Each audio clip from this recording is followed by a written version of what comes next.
प्रश्नका लागि पत्रकार साथीहरूलाई धन्यवाद भन्न चाहन्छु। नेपालीमा एउटा भनाइ छ,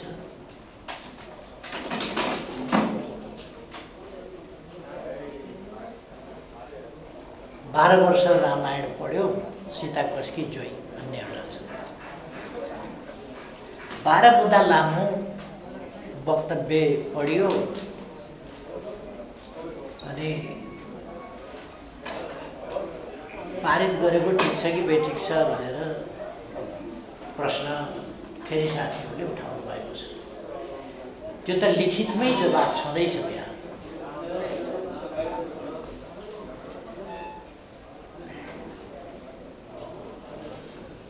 हाम्रो भनाइ कुनै पनि हाम्रा दात्री मित्र राष्ट्रहरू हौँ वा संस्थाहरू हौँ, कसैसँग पनि सहयोग सहकार्य कुनै विषयमा ठोस रूपमा प्रवेश गर्ने सन्दर्भमा हामीले समयमै विचार गर्नुपर्दछ। यो देशको हितको पक्षमा छ कि छैन, यो राष्ट्रिय आवश्यकता र प्राथमिकताभित्र पर्छ कि पर्दैन। हामीले सधैँ भन्दै आएका छौँ र यस वक्तव्यमा पनि हामीले भनेका छौँ, राष्ट्रिय आवश्यकता र प्राथमिकताका आयोजनाहरूमा हामी बाह्य सहायता, ऋण वा लगानी आमन्त्रण गर्छौँ, स्वीकार्छौँ। यदि हाम्रो आवश्यकताभित्र पर्दैन भने, यदि हाम्रो प्राथमिकतामा पनि छैन भने, अर्थात् यो अर्को हिसाबले हाम्रो राष्ट्रियता अथवा सम्पूर्णतामा छोटकरीमा भन्दा राष्ट्रिय हित अनुकूल छैन भने, हाम्रो राष्ट्रिय स्वाभिमानमा धक्का पार्छ भने, हाम्रो स्वतन्त्रतालाई कुनै पनि हिसाबले अलिकति पनि सङ्कुचित गर्न खोज्छ भने त्यस्तो कुरालाई हामी स्वीकार्दैनौँ। तर यो सबै कुरा सम्झौता हुनभन्दा अगाडि विचार गरिनुपर्दछ र सम्झौता गर्दा त्यस सम्झौताका भाषाले के गर्छ, त्यसमा गरिएका प्रबन्धहरूले के गर्छ भन्ने कुरा हामीले हेर्नुपर्छ। सम्झौता अहिले सत्तासीन रहेका गठबन्धनवालाहरूले नै, गठबन्धनका प्रमुख घटकवालाहरूले नै सम्झौता गरेका हुन्। कसैलाई तत्सम्बन्धमा जानकारी दिएको पनि होइन, हामीसँग परामर्श गरेको पनि होइन। कस्तो भाषा, कस्तो शब्द, कस्तो शैली कसरी गरिनुपर्छ भन्ने कुरा हामी त्यस बेला पनि प्रमुख प्रतिपक्षकै हैसियतमा, तर त्यस बेला हामीसँग परामर्श गर्ने पनि आवश्यकता ठानिएन र त्यसको श्रेय सम्पूर्ण रूपमा आफूले लिन खोजियो। त्यसपछि हाम्रो वक्तव्यमा हामीले भनेका छौँ, केपी ओली नेतृत्वको सरकार ढालौँ, जस किन दिने, अर्को नयाँ सरकार बनाऊ, त्यसो भएपछि हामी तुरुन्तै यसलाई पास गर्छौँ भन्नेमा अहिलेको गठबन्धनका प्रमुख पार्टीहरू गए।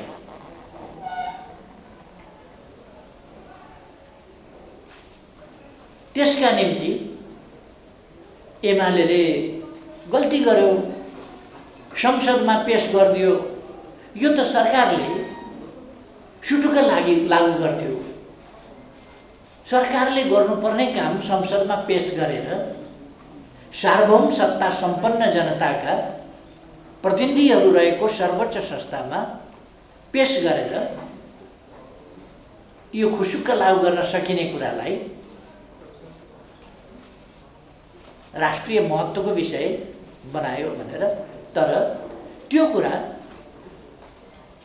अमेरिकाको प्रक्रियामै थियो। त्यो प्रक्रियामै यो संसदबाट अनुमोदन हुनुपर्छ भन्ने अमेरिकी पक्षको या एमसीसीको या अमेरिकी पक्षको त्यसमा त्यो दृष्टिकोण र त्यो भनाइ कायमै थियो। र यो विषय एक पक्षीय होइन, दुई पक्षीय हो। त्यसो भएर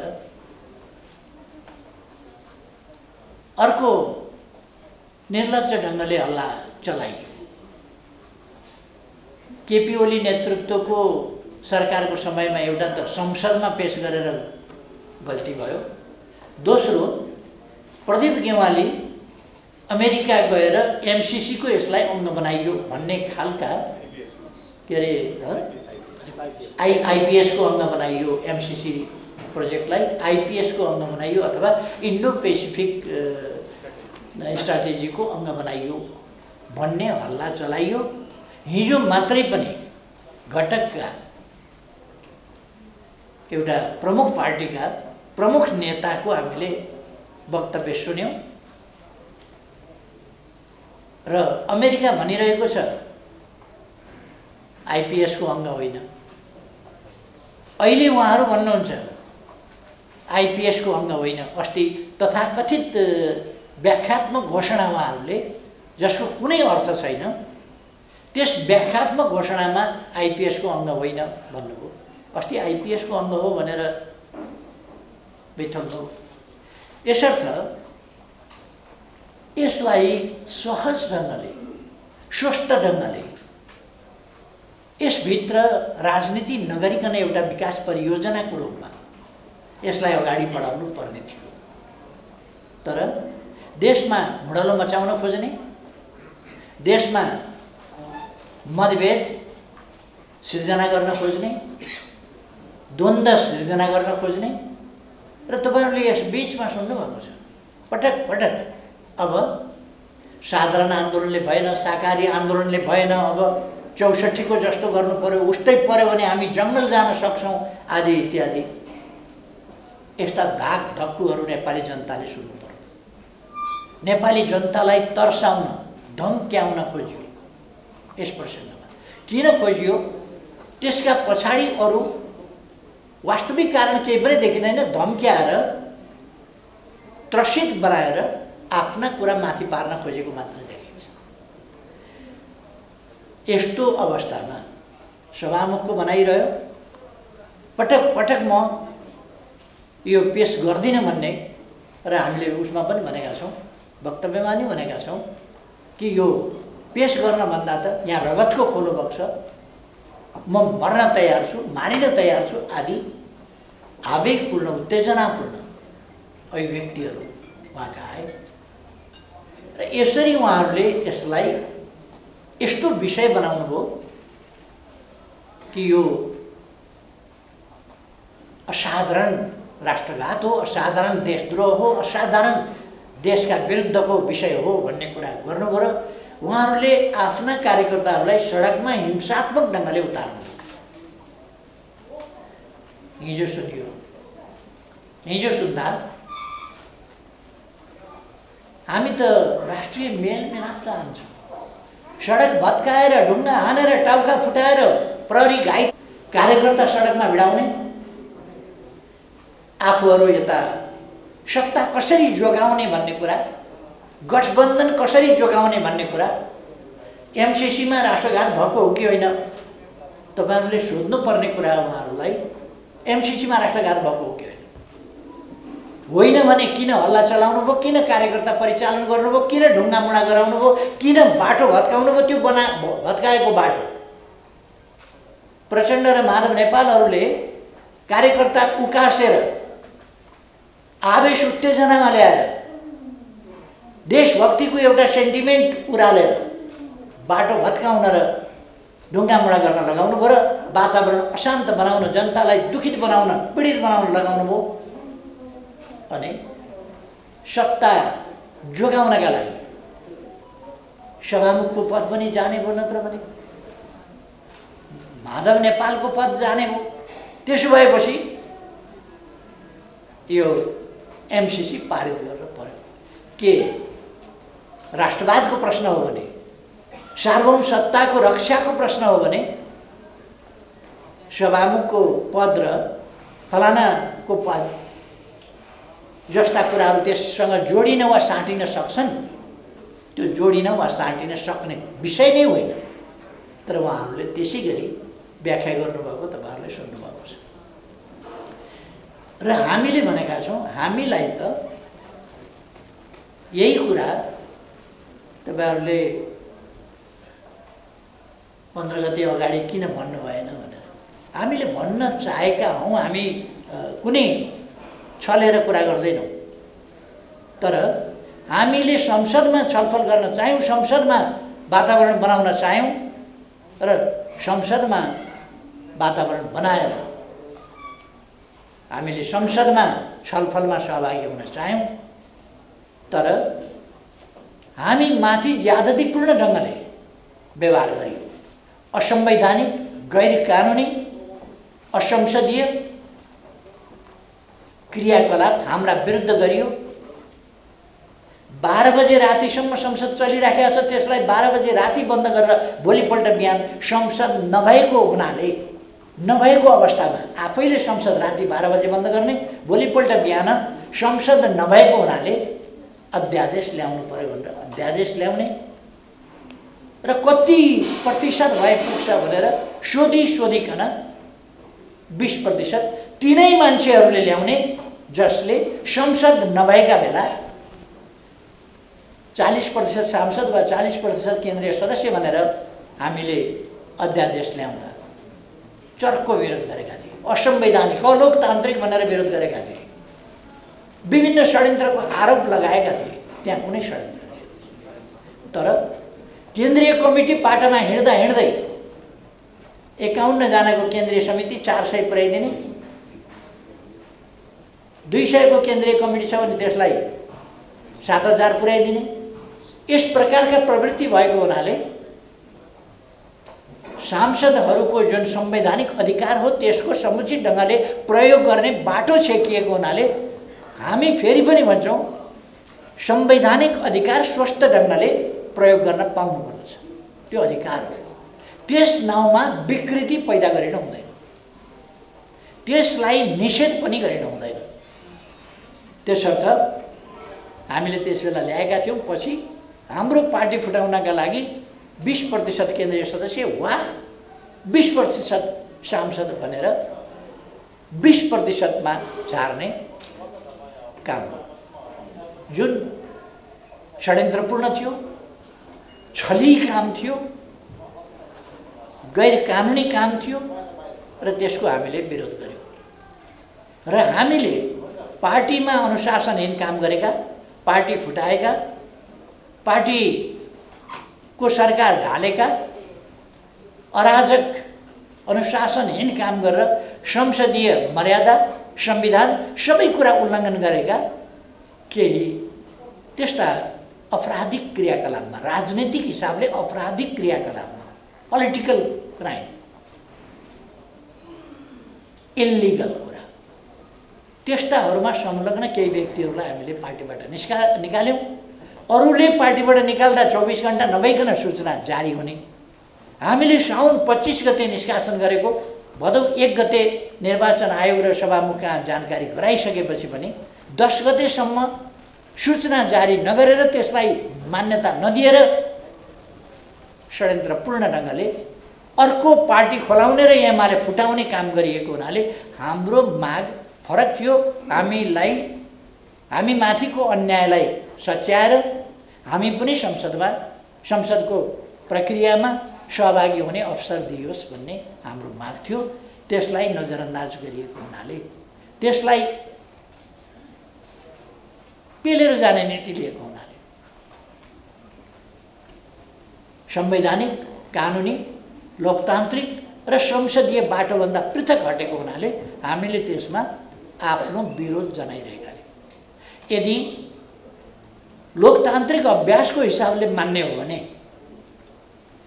त्यसलाई लोकतान्त्रिक हिसाबले मान्ने हो भने हामीले गरेको प्रमुख प्रतिपक्षी दल नेकपा एमाले जस्तो देशको सबभन्दा ठुलो पार्टी, संसदमा सबभन्दा ठुलो पार्टीले वेल घेरेपछि संसद अवरोध भएको मानिन्छ। वास्तवमा सांसदहरू र सभामुखका बीचमा कुनै त्यहाँ ब्यारिकेड खडा भयो, कुनै ब्यारियर खडा भयो, कुनै व्यवधान खडा भयो भने अघि पछि पनि वक्ता बोल्दैछ भने सभामुख र वक्ताको बीचबाट क्रस गर्न दिइँदैन। त्यो व्यवधान खडा गरेको मानिन्छ संसदीय प्रक्रिया। कोही वक्ता बोल्दैछ भने सभामुख र बोल्दै गरेको वक्ताको बीचबाट कसैले क्रस गर्न मिल्दैन। यो संसदीय अभ्यास। तर यहाँ सांसदहरू आएर वेल घेर्दा पनि र सांसदभन्दा 2-4 गुणा बढी सुरक्षाकर्मी आएर सांसदहरूले सभामुखतिर पिठ्यौँ फर्काएर बस्दैनन्। सभामुखतिर पिठ्यौँ फर्काउने कुरालाई शोभनीय मानिँदैन, संसदीय मानिँदैन र त्यस्तो व्यवहार स्वीकारिँदैन। तर मर्यादा पालकहरूको पिठ्यौँ पछाडि बसेर सभामुखले गर्व महसुस गर्ने र खुरुखुरु पेलेर सभा सञ्चालन गर्ने, त्यस खालका क्रियाकलाप, असंसदीय क्रियाकलापबाट संसद अवरोध भएको नमानिएर अगाडि बढेपछि हामीले गरेको अवरोध विरोधमा मात्रै सीमित भयो। त्यो यहाँहरूलाई थाहा छ। तपाईँहरू सधैँ गएर संसदीय उसमा लिइरहनु भएको छ रेकर्ड। यसपल्ट जुन प्रस्ताव संसदमा पेश भयो त्यो प्रस्ताव निर्णयार्थ प्रस्तुत गरिएको प्रस्तावको रूपमा नआइकन प्रस्ताव पेश गरियो जो कानुन सम्मत छैन। कानुनले के भन्छ भने एउटा अधिवेशनमा पेश गरिएको प्रस्ताव त्यो अधिवेशनभित्र यदि निर्णयार्थ प्रस्तुत भएन र कुनै निर्णयमा गएन भने त्यो अधिवेशनको समाप्तिसँगै त्यस प्रस्तावको अस्तित्व समाप्त हुन्छ। अर्को अधिवेशनमा अर्कै प्रस्ताव फेरि सरकारले प्रस्तुत गर्नुपर्छ। तर यहाँ 3 वर्ष अगाडि 6वटा जति अधिवेशनभन्दा अगाडिको अधिवेशनमा प्रस्तुत गरिएको भनिएको प्रस्तावलाई अहिले प्रस्तावै पेश नगरिकन गैर कानुनी ढङ्गले डेड मृत प्रस्ताव, अस्तित्वमा नरहेको प्रस्तावलाई नै अस्तित्वमा छ भनेर तथाकथित छलफल गर्ने र निर्णय गर्ने असंवैधानिक र गैर कानुनी काम फेरि पनि सभामुखले गराउनु भयो। फेरि सरकारले त्यसतर्फ गैर कानुनी काममा उद्धत हो। हामी यो कुरा किन भनिराखेका छौँ भने हामीलाई लोकतन्त्रसँग मतलब छ, संविधानसँग मतलब छ। हामी लोकतन्त्रको रक्षा र त्यसको वास्तविक अभ्यास गर्न चाहन्छौँ, यथार्थ र सही अभ्यास गर्न चाहन्छौँ। हामी संविधानको पक्षमा होइन, संविधानको रक्षाको पक्षमा होइन र संविधानको सही कार्यान्वयन होस् त्यो कुरा हामी चाहन्छौँ। त्यसकारण जुन कुरा गैर कानुनी ढङ्गले लटपट गरेर बल मेच्याइ गरेर लान खोजिन्छ त्यो कुरा उचित होइन। अस्ति संवैधानिक प्रश्नमा फेरि कानुनी प्रश्नमा एउटा गम्भीर प्रश्न उठेको थियो। त्यो प्रश्न त्यो कानुन भन्दा बाहिर गएर, संसदीय अभ्यास भन्दा बाहिर गएर सैद्धान्तिक छलफल एउटा प्रक्रियामा लाने विधि मात्रै हो। सैद्धान्तिक छलफलमै जति बेला माओवादी र माधव नेपाल गुट यो राष्ट्रघाती हो भनेर सडकमा कार्यकर्ता उफार्दै थिए र आफू अन्य मनस्कतामा उभिएका थिए, त्यति बेला सैद्धान्तिक छलफलमाथिको बहसमा मत विभाजन गर्ने भनेर उनीहरूले अड्डी लिए। त्यसकारण 13 गतेको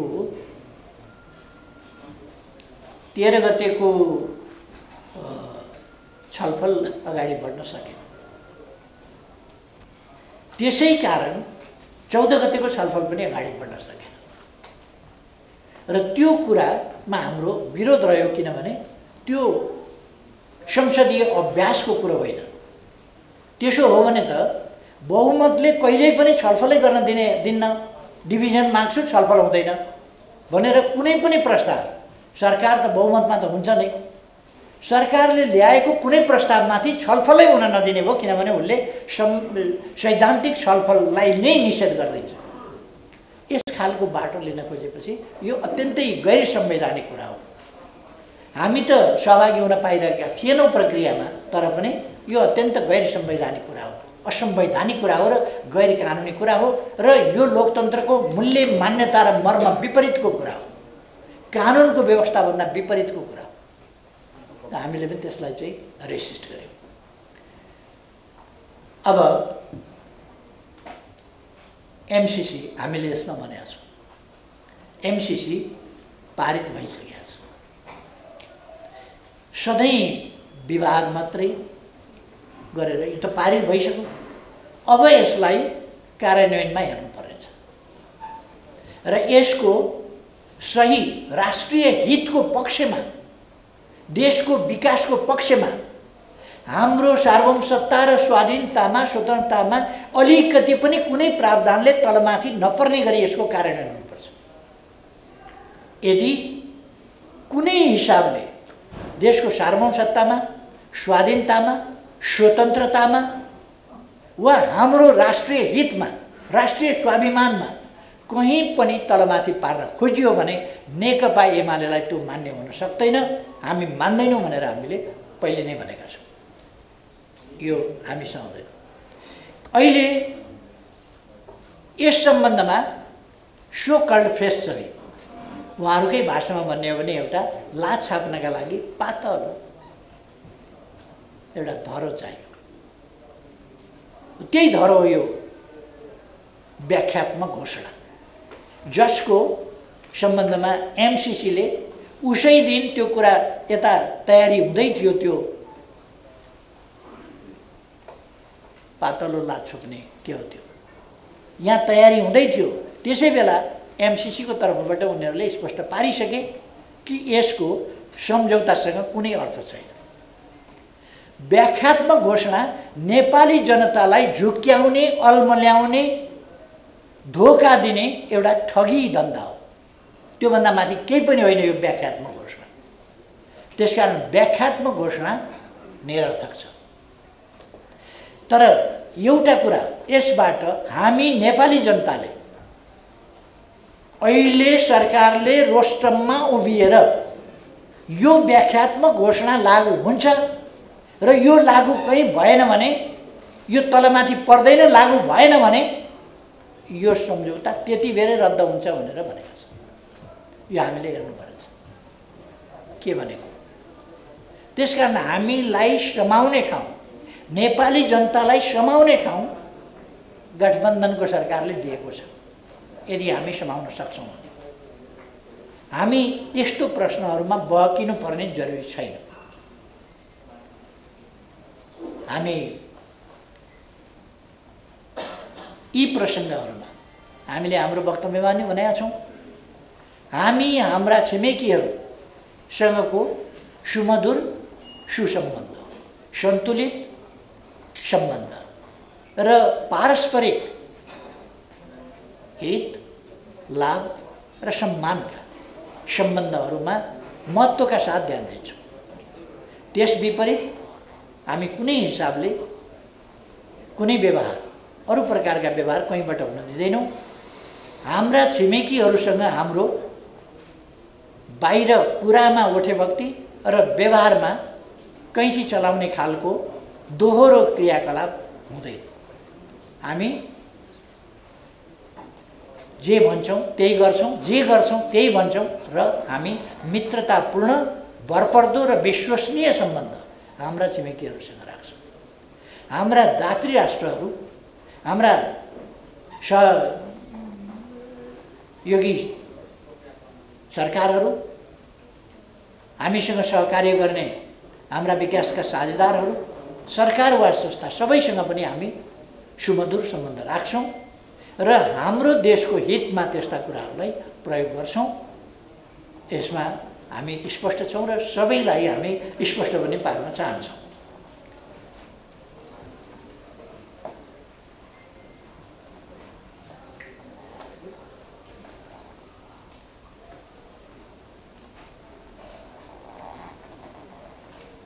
नेपाली कांग्रेस र हाम्रो बीचमा यस बीचमा छलफल भएको हामी सबैलाई भन्न चाहन्छौँ। अहिले एमसीसी को प्रसङ्ग आएपछि होइन, अहिलेको गठबन्धन बनिएको यो परमादेशी सरकार असंवैधानिक छ, अनुचित छ, यो अलोकतान्त्रिक ढङ्गले निर्माण भएको छ, असंवैधानिक ढङ्गले निर्माण भएको छ र यसको जन्म हुनुपर्ने ठाउँमा नभएर झाडीमा, यो कुनै प्रकारको अवैध सम्बन्धबाट पैदा भएको सरकार हो, झाडीमा जन्मिएको छ। त्यसकारण यस्तो अवैध सरकार यो तत्काल विघटन हुनुपर्दछ र जनादेश अनुसार अगाडि बढ्नुपर्दछ हामीले भनेका हौँ। अब त्यो कुरा अहिलेको कहिले कहिले के हुन्छ भने राष्ट्रिय आवश्यकता यथार्थता एकातिर हुन्छ र संसदीय अङ्कगणित अर्कातिर हुन्छ भन्ने कुरा मैले भनिआएको छु। संसदीय अङ्कगणित अर्कातिर कहिले कहिले हुन्छ। संसदीय अङ्कगणित यदि बहुमत आदिका नाममा, यहाँ त बहुमत चाहिँदैन, यसै पनि संविधान नमानेर आएका, लोकतन्त्रका विरुद्ध लडेर आएका, लोकतन्त्र मास्न लागि परेका, नसकेपछि सम्झौता गरेका र यसमा सहभागी भएका शक्तिहरू पनि छन्। त्यसकारण हामी भन्न चाहन्छौँ यो यस्तो बेलामा संविधान मिचिने खतरा बढी हुन्छ, झन् बढी हुन्छ। अहिले त्यही भइरहेको छ। लोकतन्त्रका मूल्य मान्यता र संविधानका व्यवस्थाहरू मिचेर यो सरकार बनेको छ र यसका क्रियाकलापहरू पनि त्यसै गरी अगाडि गएका छन्। तपाईहरु अहिले देख्न सक्नुहुन्छ यो कस्तो सरकार छ भन्ने। देशको अर्थतन्त्र ध्वस्त भइसक्यो, सामाजिक सुप्रबन्ध खतम छ, शान्ति सुव्यवस्था ध्वस्त छ, बाटाका बीचमा प्रेसर कुकर देखिन्छ, कति बेर को माथि ढुङ्गा बर्सिन्छ, कति बेर बन्द हुन्छ, कति बेर झडप गराइन्छ, कति बेर आवेश उत्तेजना फैलाइन्छ, कति बेर युवाहरूलाई नक्कली सेन्टिमेन्टमा ल्याइन्छ। त्यस्तो स्थितिमा देशलाई लगिँदैछ। यो अकारण भएको छैन। यसमा राजनीतिक रूपले लोकतन्त्र स्वीकारी नसकेका, भावनात्मक रूपले लोकतन्त्र स्वीकारी नसकेका त्यस्ता शक्तिहरू अहिले पनि सरकारमा छन्। संविधानको रक्षा गर्नुपर्ने ठाउँमा लोकतन्त्रलाई आत्मसात गरि नसकेका शक्तिहरूको बोलबाला छ। त्यसकारण असंवैधानिक खालका क्रियाकलापहरू भइरहेका छन्। अब हामीले यो सरकार ढल्नुपर्छ, गठबन्धन ढाल्न खोजे भन्ने, नेकपा एमाले गठबन्धन ढाल्न खोज्यो, गठबन्धनलाई स्वीकारेन, गठबन्धन मन परेन भन्यो, गठबन्धन ठिक छैन भन्यो। यो नयाँ कुरा होइन।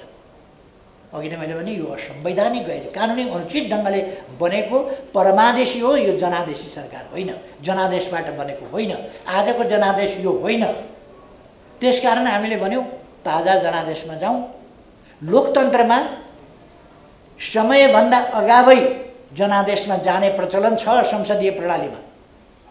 पछि चाहिँ जान मिल्दैन, अथवा निर्वाचित संस्था र जनप्रतिनिधि संस्था वा जनप्रतिनिधिहरूको समयावधि थप्न मिल्दैन, किनभने तोकिएको समयभन्दा बढी अवधि त्यसरी जान पाइँदैन। तर अगाडि नै विघटन हुन सक्दछ र विघटन गर्ने अनुशासनमा दललाई, राजनीतिलाई संसदमा राख्ने अधिकार लोकतन्त्रमा र संसदीय प्रणालीमा प्रधानमन्त्रीसँग हुन्छ। त्यस कुरालाई अस्वीकार गरेर, जनमतलाई अस्वीकार गरेर, ताजा जनादेशमा जाने कुरालाई अस्वीकार गरेर असंवैधानिक ढङ्गले कृत्रिम तरिकाले क्रियाकलाप गर्नुलाई लोकतान्त्रिक र संवैधानिक भन्ने अपव्याख्या साथ जुन बनेको छ त्यसको स्वाभाविक रूपमा नेकपा एमाले विरुद्धमा छ। यो सरकार ढाल्न खोज्यो भने त बन्नै नदिन खोज्या हो, हामीले त ढाल्न खोज्यो भन्ने त नयाँ कुरो हो र, त्योभन्दा अगाडि बन्नै नदिन खोज्या हो। यो सरकार बन्नै हुँदैन थियो, यो देशका लागि दुर्भाग्य हो, लोकतन्त्रका लागि दुर्भाग्य हो, यो संविधानको उल्लङ्घन हो। अब नेपाली कङ्ग्रेससँग हाम्रो कुराकानी भयो या सहमति भन्ने, हामीले नेपाली कङ्ग्रेससँग हाम्रा अडानहरू छोड्छौँ त्यो भनेनौ। तपाईहरुले पनि हाम्रा समाचारहरू लगातार प्रकाशित गरिरहनु भएको छ।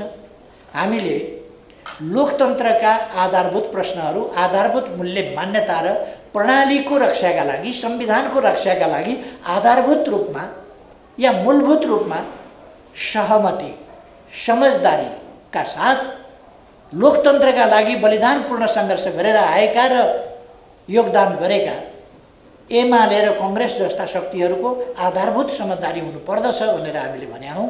हामी त्यो कुरामा सदैव कन्भिन्स थियौँ, अहिले पनि कन्भिन्स छौँ। र कहिले कसले एउटाका रिसले अर्को, अर्काका रिसले अर्को, अनेक रिसका प्रतिशोधी क्रियाकलापहरू हुनु हुँदैन। एउटा गरिबको बच्चा बिरामी भएछ, बच्चा मर्यो, केही थिएन, कोही थिएन, उसले गुन्द्रीमा बेरेर बच्चा घाटमा लगेछ। छिमेकीको घरको आँगनको बाटो रहेछ, छिमेकीको घर अगाडि पुग्दा बच्चा खसेछ त्यो गुन्द्रीबाट, गुन्द्रीमा बेरेको ठाउँबाट खसेछ। ऊ गुन्द्री मात्रै बोकेर तल गयो। घरवाला आइपुग्यो, उसले यसो हेऱ्यो, आँगनमा त छिमेकीको बच्चा, मरेको बच्चा फ्याँकिराखेको छ। उसलाई झोक चल्यो, ए त्यसले मेरा आँगनमा ल्याएर छोरो मारेर फाल्ने, त्यसका मात्रै छन् छोरा, मेरा छैनन्। ए काले यहाँ आइजाऊ र पक्क फिर्काएर लगेर छिमेकीका आँगनमा लगा, मेरा आँगनमा छोरो फाल्ने भनेछ। यस्तो खालको दुश्मनीपूर्ण राजनीति, अनुचित राजनीति एमाले र कङ्ग्रेस जस्ता पार्टीहरूले गर्नु हुँदैन भन्ने हाम्रो कुरा। प्रतिस्पर्धा यस्तो हुँदैन, यसरी गर्नु हुँदैन। कहिले एउटाले लोकेन्द्र बहादुर बोक्या छ, लोकेन्द्र बहादुर बोक्या देखेपछि हाम्रा छैनन् छोरा भनेर बोलाएर पक्क पारेर अर्काले फेरि सूर्यबहादुरलाई एकदम डोलीमा चढाएर बोक्या छ। कहिले एउटाले छोरी बोक्या छ, कहिले एउटाले बाउ बोक्या छ। यस्तो गरागर नगरौँ भन्ने हाम्रो कुरा हो। फेरि पनि यही कुरा नेपाली कङ्ग्रेसले कायम राख्छ भने नेकपा एमाले बाध्य हुन सक्छ। यसको पनि फेरि संयम, यसको संयमको पनि त सीमा होला, अवधि होला। त्यसकारण हामी नेपाली कङ्ग्रेससँग लोकतन्त्रको पक्षमा, यहाँ एमालेको पक्षको कुरा होइन, यो गठबन्धनको राजनीति जस्तो एमाले राजनीति गर्दैन, लोकतन्त्रको पक्षमा, हामीले प्राप्त गरेका उपलब्धिको पक्षमा हामी काम गरिरहेका छौँ।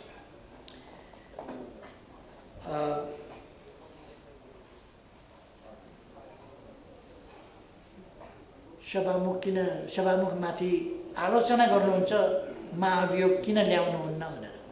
नेकपा एमाले एउटा जिम्मेवार पार्टी, भरसक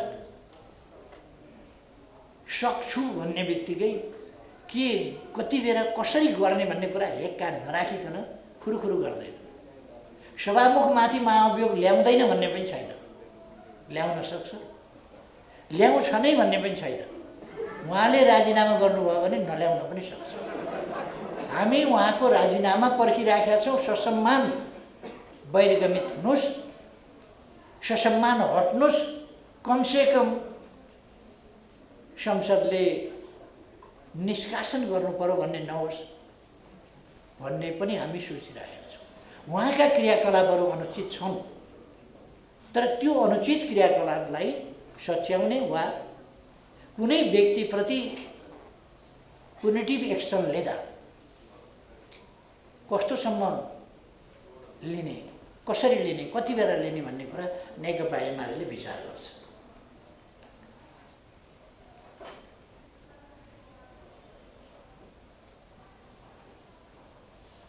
अबको चुनावको कुरा साथीहरूले गर्नुभएको छ। हामीलाई राम्ररी थाहा छ प्रचण्ड र माधव नेपालहरूलाई एमसिसी राष्ट्रघाती नै हो भन्ने उहाँहरूले भन्दै आउनुभयो, लागे पनि हुनसक्छ। तर उहाँहरू आफैले साबिती बयान दिनुभएको छ यो गठबन्धन जुन छ असंवैधानिक ढङ्गले देशका विरुद्ध बनेको लोकतन्त्र विरोधी यो गठबन्धन यो टुट्यो भने त हाम्रो जहाज डुबिहाल्यो। एकजना उहाँको म थर भन्न चाहन्न, एकजनाले त के भाषण गर्नुभयो भने केपी ओली फेरि प्रधानमन्त्री भयो भने नेपालको सर्वनाश हुन्छ। उहाँको म थर भन्न चाहन्न, कसले भनेको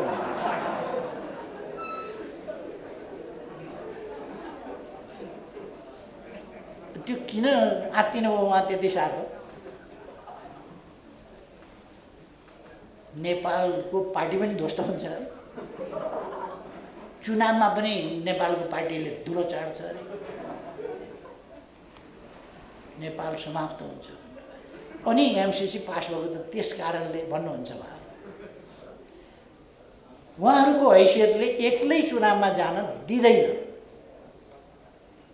उहाँहरूको हैसियतले राम्रै बुझ्नुभएको छ, उहाँहरूको कुनै फ्युचर छैन, भविष्य छैन, त्यो बुझ्नुभएको छ। त्यसकारण खोलो तर्नु पर्यो भने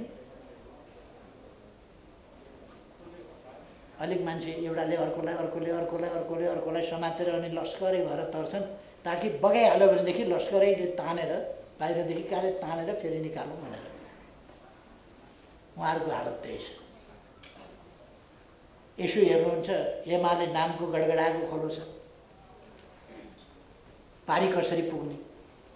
हात समातेर जान खोज्नुहुन्छ, एकजना त अस्तिका दिनबाट फुत्किनु भयो, क्या हो बग्नु भएको छ। अब 4वटा भयो। चुनावका लागि उहाँहरूको गठबन्धन उहाँहरूलाई आवश्यकता छ, देशलाई होइन। त्यसर्थ उहाँहरूको कुरा हो, हामी चुनावमा कोही मिलेर लड्छन् कि एक्लै लड्छन् कि के गर्छन् कि त्यो हामीलाई धेरै मतलब छैन। अस्ति पनि मैले बोल्दाखेरि भनेको थिएँ, नेकपा एमाले चुनावी मुकाबलाका लागि कुनै पार्टीलाई एक्लै आऊ 1 by 1 भनेर भन्दैन, यसरी बनाउँछ। आऊ 5वटा मात्रै होइन, जतिवटा छन् आए हुन्छ, मिलेर आए हुन्छ। एक्लै चुनाव लड्न र जित्न एमाले सक्षम छ। अब कोही डराए पनि के गर्ने, यो सत्य त भनिदिनै पर्यो। यसले गठबन्धन कायम राख्न उहाँहरूले अहिले नै बिचराहरूका घुँडाका छाला गइसकेका छन्, पेन्ट खोलेर हेर्नुहोस्। अब के हुने?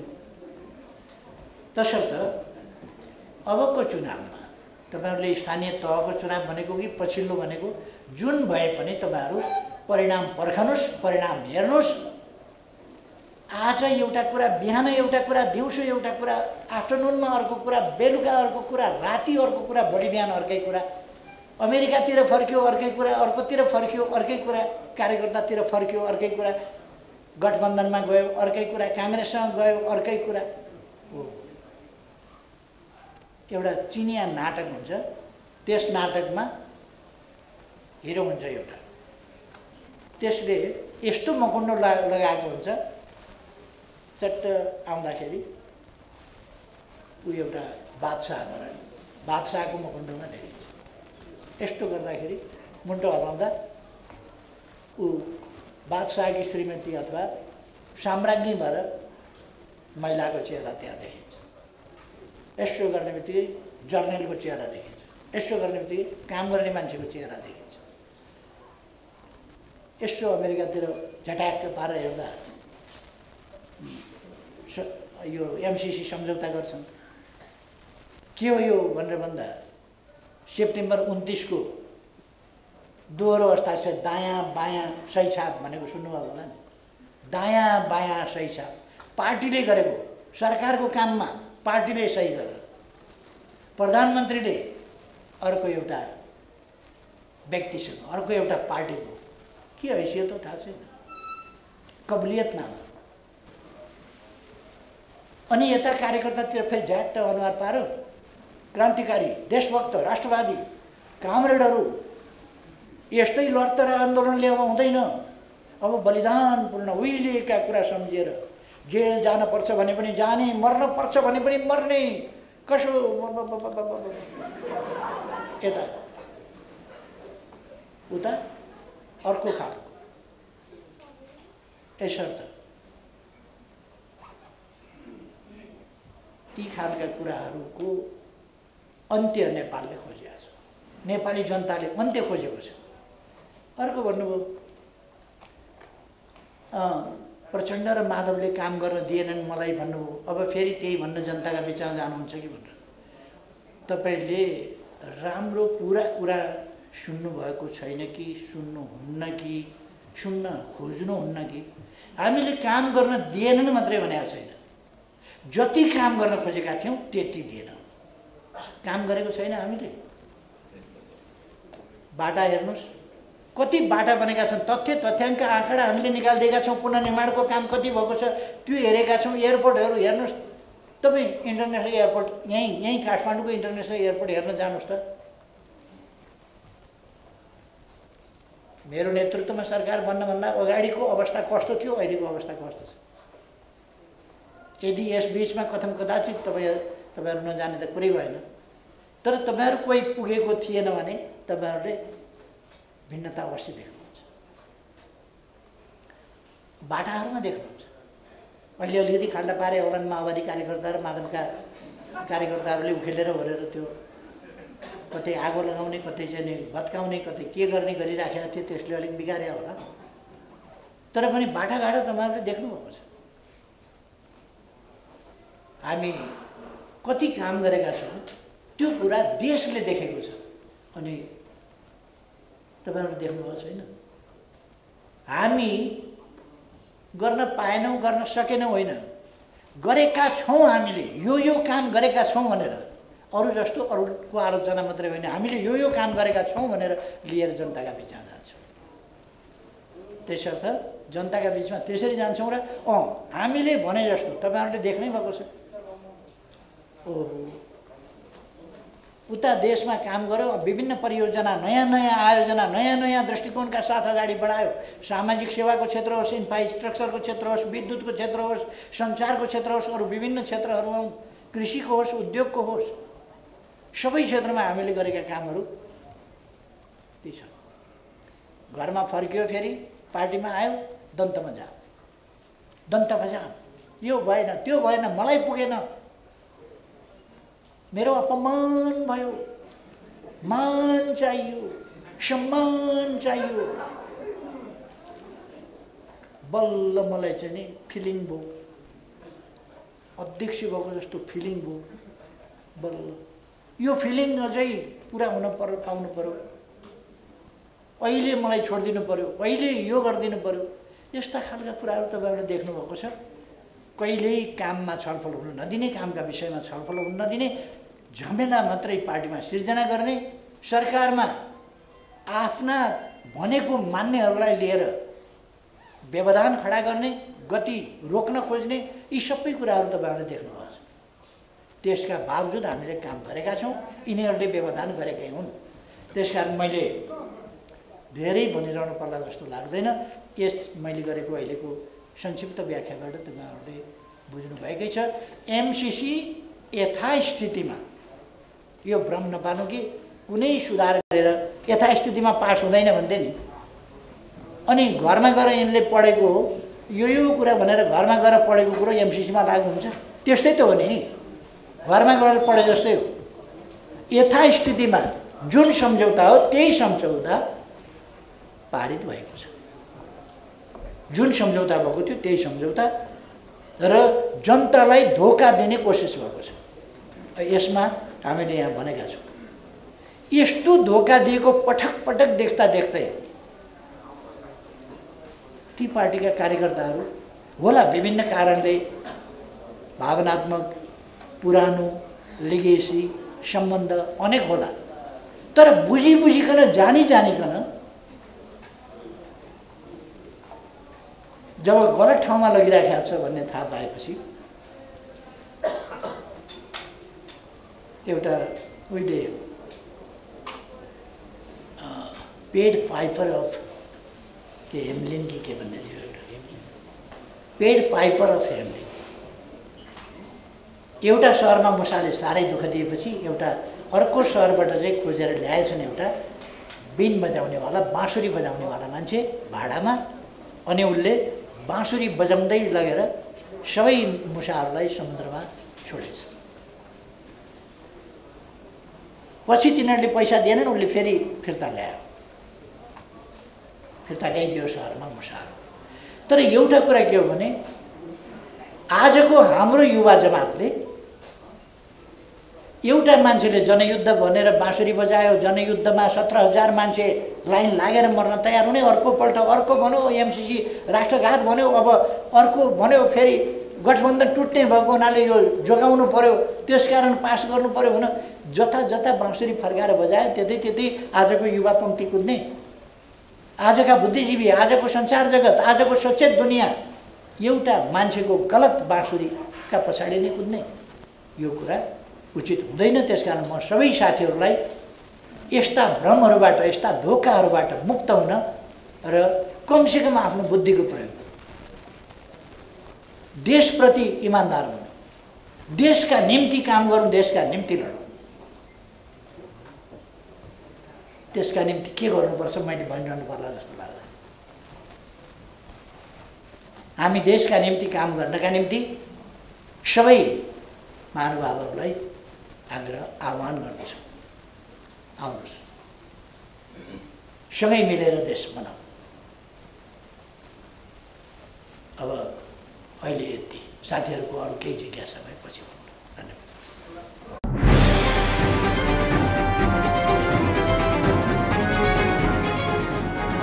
तपाईको सूचनाको साथी दैनिकी.com